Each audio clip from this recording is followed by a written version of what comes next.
What the Venus Project proposes is that we bring all the nations together and take care of everything on earth.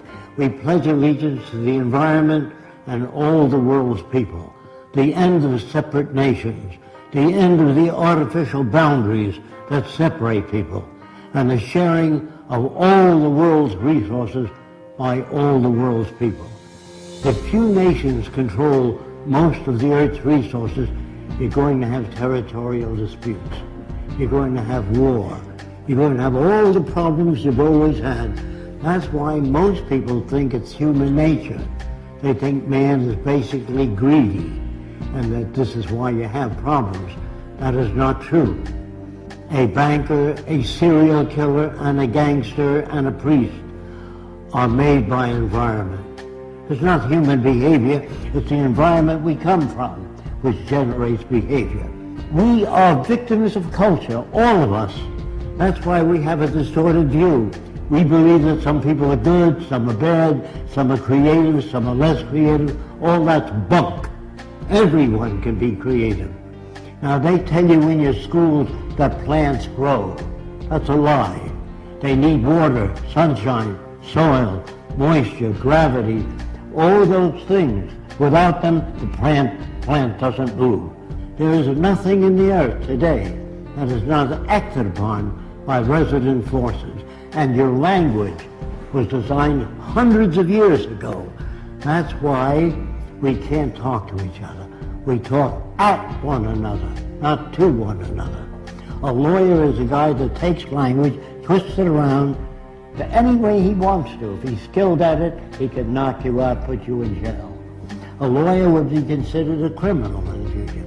So would all bankers, and all businessmen, and all politicians. Don't forget, you're brought up to believe that King Solomon was a great guy. He had 1,000 wives. He'd be arrested today as a bigamist. So all the things that you're taught, they teach you to fit in with this culture. There's no such thing as thinking things over. You think within the context of the way you were brought up. So it's very hard for so-called normal people to step outside of the environment. Now, in the early days in the Roman Empire, I am told that they used to feed Christians lions. Now, the family would come Saturday and Sunday to see Christians being fed to lions. And the kids would say, "Daddy, can we come next week to see Christians being fed to lions?" Daddy would say, "If you behave yourself." Are these kids sick? No. They're normal to that culture. There are no good or bad people. There are no corrupt people or dishonest people, creative people, lazy people. All that's bunk.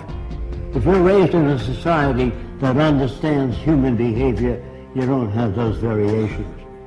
You can block them through education. You must design for human comfort, and you must design cities with art centers, music centers, cultural centers.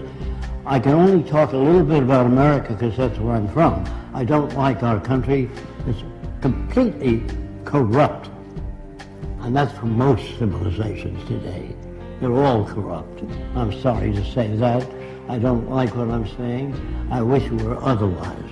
We are brought up in a system called established. Established means it serves the interest of the lead group, the control group. What we really need is an emergent society. There are no great men, no great women. All people are creative, but they're not brought up to know what that means. So when they tell you that your government likes you, they're working for you, all that's bunk. So when I say people hardly know what they're talking about, because they're not brought up to be sane.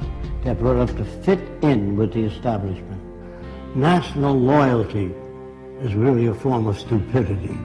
All people need clean air, clean water, arable land, and a relevant education. That means no businessmen, no advertising, no investment bankers. I used to work for Ernst Ude, and I said, "How did you shoot down 70 airplanes?" And he said to me, "I would fly above aerial combat and watch the rookies that couldn't handle planes well and knock them off." Now, what kind of a person is that? He's a war hero, great man. There are bums and stupid people brought up by an arrogant society that doesn't give a shit about anyone else but the established institutions. Man, this includes me, cannot think or reason. When your car veers to the right, you don't kick it and beat it up. Either your tire pressure's uneven or something's wrong with the steering column. You try to understand. When children beat up other people and hurt other people like a bully, that's part of their conditioning, their associative memory, the system they live under, which doesn't correct that. Schools do not teach you much, are mostly concerned with propaganda.